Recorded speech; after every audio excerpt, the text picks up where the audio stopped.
nchi yetu inatawaliwa kwa misingi ya kidemokrasia. Aidha, sera za CCM, sera za msingi za CCM, na nukuu, kinachotuunganisha kama wanachama wa Chama cha Mapinduzi ni fikra na itikadi na imani ya chama kuwa binadamu wote ni sawa na kila mtu anastahili kuheshimiwa kwa utu wake. Mheshimiwa Mwenyekiti, sehemu ya 2.6 aya 47 ukurasa wa 82 wa ilani ya Chama cha Mapinduzi, CCM inasema CCM inaamini kuwa misingi imara ya utawala bora, demokrasia, haki za binadamu na utawala wa sheria ni muhimu katika kuhakikisha taifa linaendelea kuwa na amani na utulivu.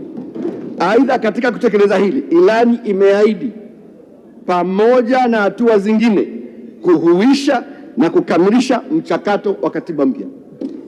Sasa watu wanaenda kule, wanasema wanafanya maandamano, wanafanya mikutano ya kudai katiba mpya. CCM tayari ilishaahidi katiba mpya kwenye ilani yake, na wananchi wasieleze kana kwamba kuna mtu mwingine mwenye ajenda ilani hii nje ya chama kinachotawala. Aidha, Mheshimiwa Mwenyekiti, tunayapata maono ya viongozi wetu kupitia hotuba zao, hususan hotuba zinazotolewa bungeni. Hotuba ambazo zinatolewa viongozi bungeni zina uzito wa pekee.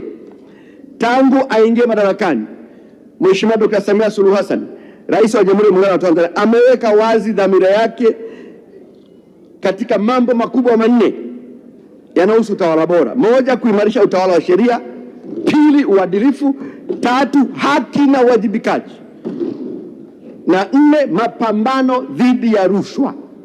Akifungua bunge hili la 13, Rais Samia aliweka wazi nia na dhamira hiyo, na hapa namnukuu: